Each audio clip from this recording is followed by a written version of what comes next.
새로운 시작을 회개와 정결함으로, 이러한 큐티 제목으로 말씀을 나누도록 하겠습니다.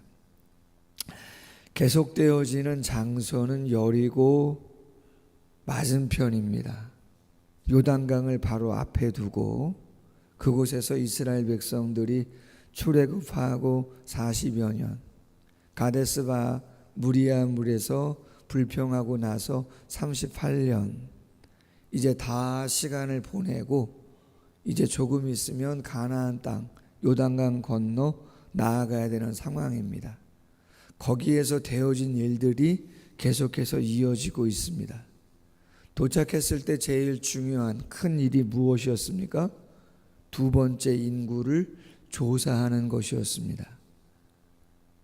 출애굽 1세대가 다 광야에서 죽고 모세 그리고 여호수아와 갈렙만 남은 상태였고, 출애굽 2세대가 이제 가나안 땅에 들어가서 전쟁을 해야 되는 상황, 그리고 전쟁이 승리가 확실하기 때문에 땅을 분배해야 되는 상황입니다. 그럼 전쟁을 하려면 그렇죠, 우리를 알아야죠. 남자 20세 이상 어느 정도 수가 되는가, 레위인의 수는 어느 정도인가 파악을 했습니다. 60만 명이 조금 넘죠. 하나님이 신실하셔서 그 광야 40여 년의 시간 속에서도 약속대로 함께 하셨구나. 전쟁 또한 승리로 허락하시겠구나. 그리고 그 허락한 땅을 하나님이 말씀하시는 대로 지파의 수를 기준으로 해서 제비 뽑아서 분배해야 되겠구나. 그 가나안 땅의 정복과 분배를 위한 점검과 준비를 먼저 하게 하시는 거죠. 그리고 났더니 어떤 일이 있어요? 슬로브앗의 딸들이 찾아 나오죠. 왜요? 아들들이 없다 보니, 아버지가 돌아가시고 나면 기업이 없는 것이죠. 기업이 없는 것은 재산을 받지 못하는 건데, 땅을 기업으로 받지 못하는 건데, 물질적인 것보다는 하나님의 언약의 백성이고 약속의 백성인데, 영원히 그것을 우리의 가문이 누리고 싶은데 땅을 분배받지 못한다면 그것의 단절을 이야기하는 것이기 때문에 온전한 청을 하죠. 모세가 기도하고 하나님께서 특별한 상속법을 새롭게 정하셔서 아들이 없으면 딸에게, 딸이 없으면 형제에게, 형제도 없다면 가장 가까운 친척에게 땅을 허락해라. 가문을, 믿음의 가문을 이어갈 수 있도록 허락해라 이야기하는 것이죠. 자, 그리고 나서 어떤 일이 있어요? 모세가 이제 자신이 요단강을 건너지 못할 것을 알고 있는 거죠. 그래서 하나님께 중보기도 하잖아요. 목자 없는 양처럼 유리하지 않도록 하나님께서 나는 이제 여기까지인데 그 다음에 지도자를 허락해달라. 그래서 어떻게 해요? 여호수아에게 하나님께서 기름을 붓게 하시고 바톤 터치를 허락해 주시는 모습들을 보게 되어집니다. 자, 그리고 나서 28장과 29장 두 장에 걸쳐서 어떤 내용이 이어지는가라고 하는 거예요. 그것은 제사에 대한 내용이에요. 레위기 16장, 23장과 병행되어지는 구절입니다. 여러분 생각해 보십시오. 딱딱한 내용이잖아. 근데 두 장에 걸쳐서 꽉 채워서 제사에 대한 내용을 이야기하고 있습니다. 언제 어디서나 예배는 빠지지 않습니다. 출애굽을 할 때부터 모세에게, 바로에게 내 백성을 보내라 할 때부터 목적이 뭐였습니까? 광야에서 제사할 거다, 예배할 거라는 거죠. 십계명 받을 때 이스라엘 백성들 어떤 나라 만들겠다는 거예요? 제국을 만들겠다는 게 아니었잖아요. 제사장 나라입니다. 제사장 나라는 무슨 의미예요? 가교의 역할을 하는 거지만 하나님께 예배하는 그러한 민족들을, 열방들 대개 이스라엘을 제사장 나라로 삼겠다는 거예요. 예배하는 인류, 예배하는 공동체로 본연의 목적을 감당하게 하기 위해서 하나님께서 그렇게 하시겠다는 거 아니에요? 할렐루야. 지금 가나안 땅에 들어가는 최고의 목적도 그렇죠. 예배입니다. 우상이 들끓는, 아무리 문화가 발전된 그 애굽일지라도 하나님은 거기를 원하지 않는 거죠. 새로운 약속의 땅에서 새로운 각오와 모습으로 새로운 법을 가지고 하나님을 온전히 섬기는 예배를 하나님이 받으시고자 하는 거죠. 그런데 그 제사의 규례를 누가 몰라요? 출애굽 2세대가 어떻게 예배를 드려야 되는지 모르는 것이요. 그래서 28장부터 이어오고 있는 예배의 규례가 28장에는 상번제라 그래서 아침에 드리고 저녁에 드리는 제사를 어떻게 드려야 되느냐, 안식일 규정, 일주일에 한 번 안식일을 어떻게 지켜야 되느냐, 그리고 월삭 초하루죠. 매달 초하루에 어떻게 예배를 드려야 되느냐, 그리고 이스라엘의 3대 정기가 있습니다. 출애굽을 기념하는 유월절이 있습니다. 그리고 칠칠절이라고 하는 맥추절이죠. 첫 열매를 거두었을 때 하나님께 어떻게 제사, 예배를 드려야 되느냐, 28장의 내용입니다. 상번제, 안식일, 월삭, 유월절, 맥추절, 이 5가지에 대해서 28장에 쫙 설명을 하고 있는 것입니다. 자, 그리고 나서 오늘 본문에 1절 말씀에 나팔절에 대한 규례가 나오고 7절 이하의 대속죄일에 대한 내용이 나옵니다. 너무 중요한 내용들이죠. 나팔절, 오늘 말씀해 보니까 7째 달에 이르러는 이스라엘 종교력으로 7월이죠. 민간력으로는, 민간력은 농사 짓는 그런 것을 얘기하는 건데 민간력으로는 1월입니다. 새해 첫날을 말하는 거예요. 태양력, 우리가 요즘 지키고 있는 태양력, 달력으로는 9월달, 10월달 정도를 이야기하는 겁니다. 이스라엘은 달력이 3가지가 있어요. 종교력이 있고 민간력이 있고 태양력이 있고. 근데 오늘 본문의 7째 달은 종교력으로 이야기하는 거예요. 민간력으로는 1월 첫째 달, 성회, 거룩한 집회로 모여라. 아무 노동도 하지 말아라. 나팔을 불어라. 여러분, 나팔을 언제 붑니까? 이스라엘 백성들이 나팔을 언제 불었어요? 상당히 중요할 때 붑니다. 전쟁을 하거나 행진을 하거나 중요한 집회를 알릴 때, 민족적으로 대단히 중요할 때 나팔을 부는 것이죠. 그리고 수송아지와 순양과 1년 된 흠없는 순양 7마리로 번제도 드리고 소제도 드리고 속죄제도 그리고 다른 제사들을 다 드리는 거다라고 하는 거예요. 첫 번째 교훈입니다. 여러분, 우리가 무엇을 하든 우리의 삶의 중심은 절대 예배가 돼야 됩니다. 아멘. 나에게 시간이 주어졌다. 나에게 물질이 주어지고 나에게 여유가 조금 생겼다. 혹 나에게 정말 시간이 없다. 나에게 쓸 재정이 없다. 너무 분주하고 버겁다.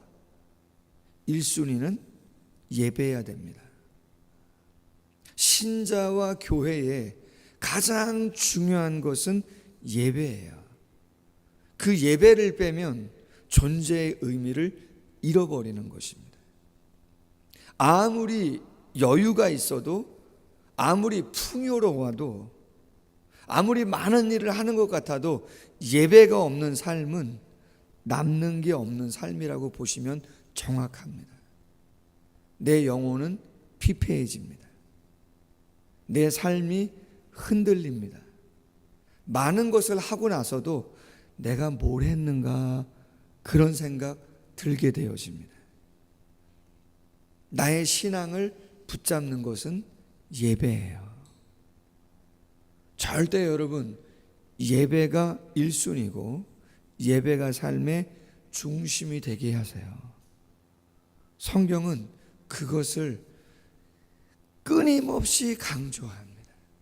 창세기부터 계시록까지 예배의 중요성은 어느 성경 어느 구절을 펴도 끊임없이 나옵니다. 말씀드렸잖아요. 출애굽 할 때부터 출애굽의 그 순간순간 과정, 그리고 지금 마지막이에요. 그리고 요단강 건너 길갈에 진쳐서도 마찬가지예요. 할례를 행하라고 나와요. 여호수아에 보면 전쟁을 해야 되는데 남자의 생식기에 표피를 다 자르라는 것입니다. 여러분 전쟁할 수 있습니까? 수술한 환자가? 그것 또한 하나님과의 언약을 잊지 말라고 하는, 몸에 새기는 중요한 시간을 하나님이 말씀하시는 거죠. 전쟁 상황인데, 잘못하면 다 몰살당할 수 있는 상황인데도 1순위는 하나님과의 영적인 관계를 잊지 않고 새기는 시간이다. 다 예배의 시간인 것이에요. 소중히. 할렐루야. 두 번째는요, 제가 오늘 말씀을 묵상하다가 조금 더 묵상한 내용은 7절 이하에는 말씀드린 것처럼 대속죄일입니다. 7월 10일이에요. 여러분 성막이 있잖아요. 성막이 있는데 성막 안에 성소와 지성소가 있어요. 그렇죠? 성소와 지성소가 있는데 그 지성소 안에 언약궤라고 하는 법궤가 들어있어요. 하나님의 임재를 상징하는 지성소에. 여러분 지성소에 누구만 들어가죠? 대제사장만 들어갑니다. 대제사장만. 1년에 몇 번이요? 딱 한 번 들어갑니다. 그날이 어떤 날이에요? 오늘 본문 7절에 이야기하고 있는 대속죄일입니다. 대속죄일. 하나님을 가장 가까이, 가장 성막 깊은 곳에서 가장 깊이 딱 한 번 만나는, 가장 가까이에서 만나는 날이 어떤 날이요? 대속죄일이에요. 저는 이런 묵상을 했어요. 우리가 하나님을 가장 가까이에서 가장 깊이 만날 수 있는 시간이 언제인가? 오늘 큐티 제목이 새로운 시작을 회개함과 정결함으로 이렇게 돼 있어요. 회개의 시간이에요. 하나님을 하나님으로, 내 자신이 온전한 피조물로, 온전한 하나님을 위한 제물로서 하나님께 나아가 하나님을 만나는 존재인 것을 가장 가까이에서 깊이 만날 수 있는 시간은 회개의 시간이다. 여러분 오늘 나팔절도 그렇고 대속죄일도 그렇고, 특별히 대속죄일은 한 가지가 더 있는데 공통점이 있습니다. 공통점 찾아보세요. 1절과 7절에 아무 일도 하지 말아라 그렇게 돼 있어요. 특별히 대속죄일은 심령을 괴롭게 해라 그렇게 돼 있단 말이에요. 심령을 괴롭게 해라, 회개하라 이 말이에요. 죄를 끄집어내라 이 말이에요. 하나님 앞에 정결해져라 이 말이죠. 여러분 다윗이 언제 하나님을 깊이 만났을까요? 많은 시간이 있었겠지만 시편 51편을 기록할 때 아니겠어요? 밧세바를 범하고 1년 정도 하나님과 거리가 없이 떨어지고 영적으로 무감각한 시간을 보내다가 나단 선지자가 하나님의 보냄을 받아 다윗에게 와서 당신이 그렇게 못된 사람이라고 비유를 통해서 이야기했을 때 그가 침상을 적시면서 하나님 정한 마음을 새롭게 해달라, 성신을 떠나지 않게 해달라, 사울 성령이 임했는데 떠나고 악신이 드니 그의 삶이 얼마나 피폐해졌는지 누구보다 잘 아는 다윗이 내가 하나님 앞에 죄를 진 죄인인데 이 죄를 갖고 무슨 예배를 드리고 무슨 국정을 논하고 그 다음 일들을 감당하겠나. 여러분, 누가 다윗에게 그런 죄를 이야기하겠습니까? 아무도 얘기한 적이 없습니다. 10개월 동안. 10개월에서 1년 정도 밧세바 범하고 나서 아무도 다윗에게 죄를 책망한 적이 없어요. 그런데 나단의 책망으로 인해서 그가 침상을 적시면서 회개합니다. 신앙이 깊어지죠. 내 속에 있는 모든 것을 다 끄집어내죠. 여러분, 어제 말씀 나눴잖아요. 상처받은 우리의 영혼, 우리 마음의 깊은 창고 안에 그 수많은 상처와 아픔들이 다 차곡차곡 쌓여 있는데 그거 가지고는 드러나는 거로는 회복이 안 된다. 오직 십자가와 성령으로 새롭게 하셔야 된다. 아멘. 그래야 자유하고, 그래야 기쁘고, 그래야 담대하고, 그래야 능력이 임하는 것이다. 할렐루야. 용서를 구할 것 있으면 용서를 구하고, 정직해야 될 부분이 있으면 정직해야 되고, 할렐루야. 아무 일도 하지 말라는 건 뭐예요? 그렇죠.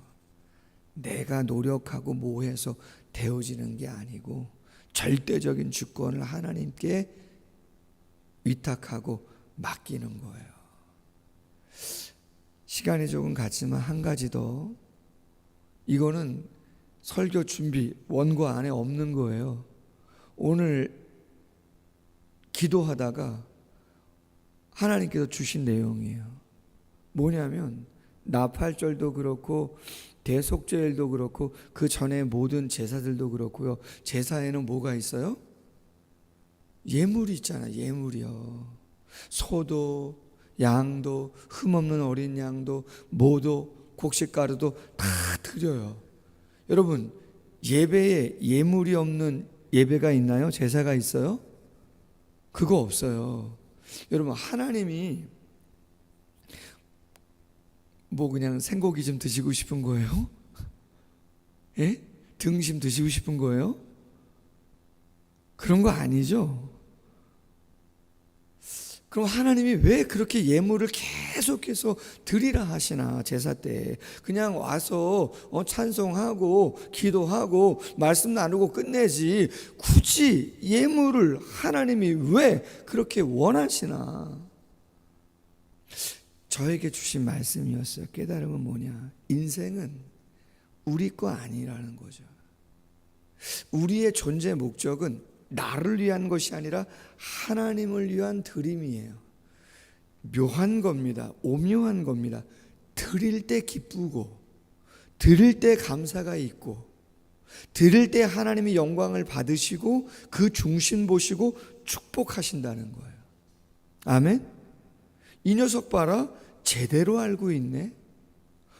진정한 신앙의 고백을 바르게 하는 것이구나. 겉으로만이 아니라 정말 중요한 그것을 그 어려운 중에도 하나님께 정성을 다하네. 정말 신앙의 중심이 있는 것이구나. 내 보물 있는 곳에 뭐가 있어요? 마음이 있다고 말씀하시는데 정말 형편껏 하는 거죠. 형편껏 하는 거예요. 적으면 적게고 많으면 많게고 하나님 다 아시는 거잖아요. 상대평가는 절대 아닙니다. 아멘. 내 소득 안에서 내가 하는 것이에요. 중요한 것은 그 예물을 끊임없이 드리면서 무슨 생각하는 거예요? 그렇지, 내 거 아니지. 또 시인하고 또 확인하고 또 고백하면서 내려놓고 할렐루야. 그 훈련하는 거다. 기도하겠습니다. 하나님 아버지, 요단강 건너 가나안 땅 들어가기 전에 출애굽 2세대에게 다시 한번 제사, 그 예배의 중요성을 알리기 위해서 매일 드리는 상번제와 안식일 제사와 월삭과 유월절과 맥추절과 오늘은 나팔절과 대속제일에 대한 제사의 규례들을 하나하나 다시 알려주시고 있습니다. 아무리 바빠도 아니면 많은 여유가 있어도 우리의 삶의 중심과 1순위는 예배가 될 수 있도록 도와주시기를 원합니다.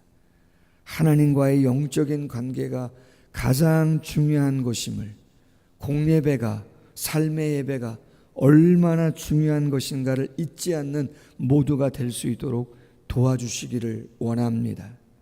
하나님을 가장 가까이에서 가장 깊이 있는 신앙으로 만날 수 있는 그 계기는 대속제일, 회개를 통해서 하나님을 가장 깊이 만날 수 있는 시간임을 다시 한번 말씀을 통하여 묵상합니다. 주님 앞에 우리의 모든 것 내어놓을 수 있도록 도와주시기를 원합니다. 마음속 깊이 있는 것, 그것이 무엇이든 다윗처럼 다 내어놓을 수 있는 저희들 되게 하여 주옵소서. 진정한 삶을, 확신의 삶을, 담대한 삶을, 축복의 삶을 거기서부터 출발할 수 있도록 도와주옵소서. 예배의 예물이 필요한데 반복입니다. 끊임없습니다. 무엇을 말씀하시나 우리 거 아님을 분명히 기억할 수 있도록 도와주시고, 거기서부터 남는 인생이고 하늘에 쌓는 인생이고 하늘의 축복을 받는 인생임을 다시 한번 체험하는 우리 모두가 될 수 있도록 은총을 베풀어 주시옵소서. 예수님의 이름으로 기도하옵나이다. 아멘.